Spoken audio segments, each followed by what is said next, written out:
There's a lot going on. Donald Trump put the hammer down on Iran. He put the hammer down on Russia. They put the hammer down on the Hitler Youth. I mean, it's really quite incredible. New York Post. Trump threatens massive sanctions on Russia for continued attacks on Ukraine. Tells Moscow and Kiev, get to the table right now. President Trump threatened massive sanctions against Russia today over its continued attacks on Ukraine as he attempted to broker a ceasefire, before predicting later in the day that Vladimir Putin would be more generous than he asked to be in peace talks. See, a lot of what Trump does is he positions himself, and he positions the other parties based on the fact that Russia's absolutely pounding Ukraine on the battlefield right now, he wrote. I'm strongly considering large-scale banking sanctions, other sanctions, tariffs on Russia, until a ceasefire and final settlement agreement on peace is reached, he wrote on Truth Social. To Russia and Ukraine, get to the table right now before it's too late. Thank you. He's trying to pressure both sides to end the war. His aides are due to meet next week with Ukraine officials in Saudi Arabia. So there will be a meeting next week between American and Russian officials via Saudi Arabia. Trump told reporters in the Oval Office today thought Ukrainian President Vladimir Zelensky was too resistant to making peace. Ukraine has got to get on the ball and get a job done. There we go. Very interesting. What about Iran? The Islamo-Nazi state of Iran. President was on with Maria Bartiromo, who's a very sweet lady, by the way, very nice person. And here's how that interview went with respect to Iran. Cut one, go. There are reports now that Russia says it will help the United States negotiate a nuclear deal with Iran. What kind of a deal with Iran do you want to do? You said they cannot have a nuclear weapon. Yeah. Well, there are two ways Iran can be handled, militarily or you make a deal. I would prefer to make a deal because I'm not looking to hurt Iran. They're great people. I know so many Iranians from this country. Well, not the leadership. No, not the leadership. The people. They're very evil people. No, but the people of Iran are great people. But they had a tough regime, and they'd meet and they'd be shot in the streets. I mean, it was a tough deal. But I would rather negotiate a deal. I'm not sure that everybody agrees with me, but we can make a deal that would be just as good as if you won militarily. But the time is happening now. The time is coming up. Something's going to happen one way or the other. I hope that Iran, and I've written them a letter saying, I hope you're going to negotiate, because if we have to go in militarily, it's going to be a terrible thing for them. You wrote a letter to the Khomeini? Yes. The leader? When did you send the letter? Yesterday. And you said you better negotiate, or we want you to negotiate? I didn't say you better. I said, Okay. I hope you're going to negotiate, because it's going to be a lot better for Iran. And I think they want to get that letter. The other alternative is we have to do something, because you can't let them have a nuclear weapon. Goes on. Cut two. Go. And that's going to be the next thing you'll be talking about is Iran. What's going to happen with Iran? And there'll be some interesting days ahead. That's all I can tell you. You know, we're down to final strokes with Iran. That's going to be an interesting time. And we'll see what happens. But we're down to the final moments. We're at final moments. Can't let them have a nuclear weapon. I think that I would have had a deal within 1 month after the rigged election of 2020. They were all set to make a deal. And then when I lost, they saw this person who's a stupid person, very stupid person. And they said, let's not make a deal. And they were right. He took the sanctions off. They became rich under Biden.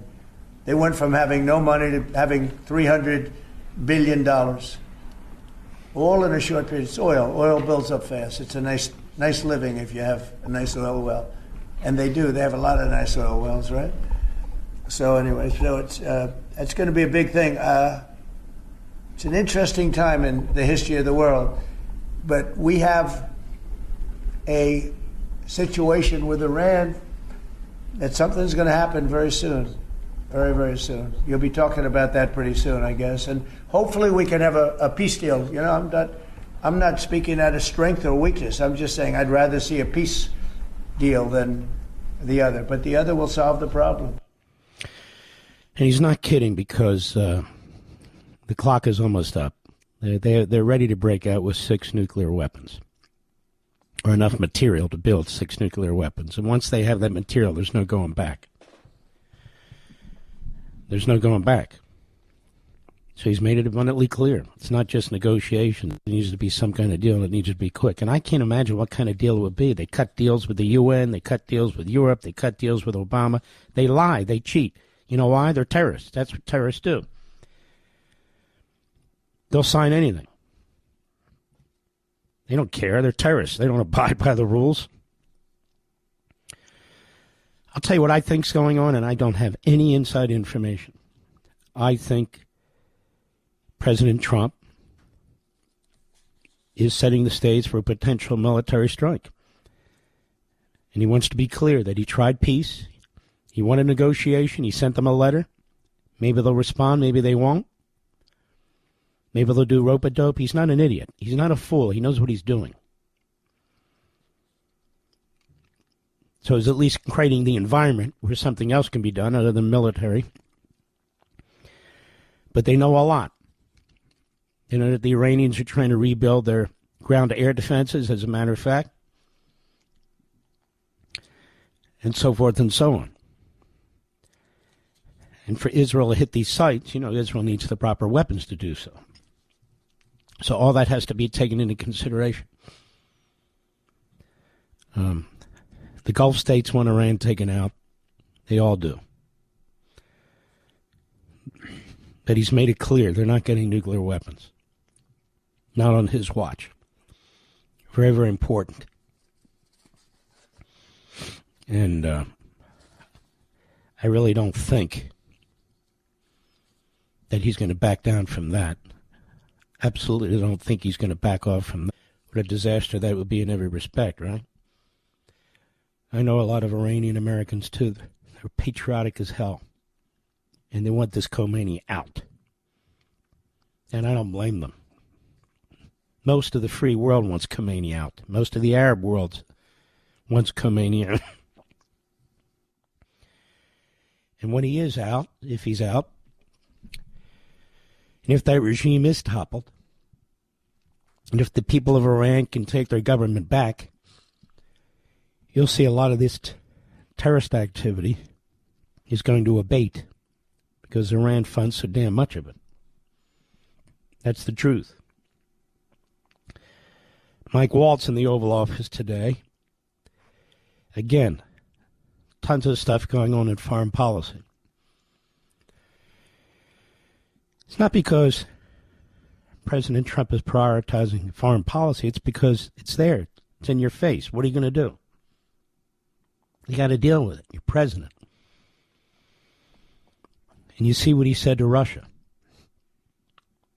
He shows Russia the friendly hand, and he shows Russia the fist in the same day within 2 hours, because that's what he does.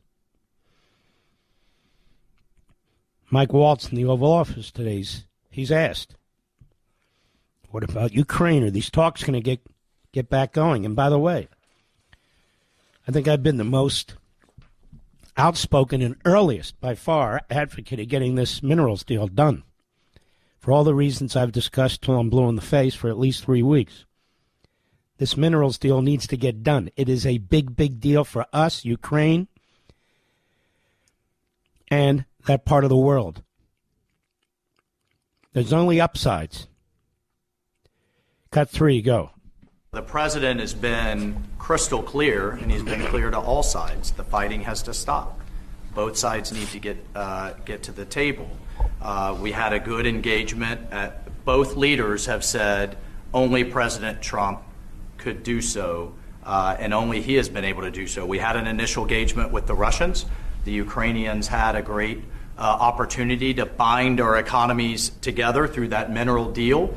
Unfortunately, that didn't go so well. But we think we're going to get things back on track. Secretary Rubio, myself, and Ukrainian delegation will be meeting in Saudi Arabia next week to get these talks back on track, get a ceasefire in place, and drive peace home under President Trump's leadership. I think both parties want to settle. I think if I wasn't president, this war would have had no chance of settlement, zero chance. But I think we're going to get it settled and stopped. We got to stop. They're losing on average 2,000 soldiers a week. That's a lot of soldiers. Yes, it is a lot of soldiers. And we need those minerals. We really do. I hope you'll listen to Life, Liberty, and Levin tomorrow night, 8 p.m. Eastern, and Sunday night, 8 p.m. Eastern. I can tell you these are two killer shows. I mean, really killer shows. And I'm going to discuss in the opening at great length what's been going on our college campuses, what the president and his administration's been doing about it, what more they're going to do about it, more options that they'll have, and the role that the country of Qatar has played in funding massively our colleges and universities, turning them against us, the United States of America, turning them into anti-Semitic hellholes. You're not going to believe what Qatar has done. And Qatar plays both sides, just as they've funded Hamas. We literally have individuals in this country who are suck-ups to this regime, to this terrorist regime, who claim to love America when they obviously hate America. Qatar is funding terrorists. They're funding Hamas.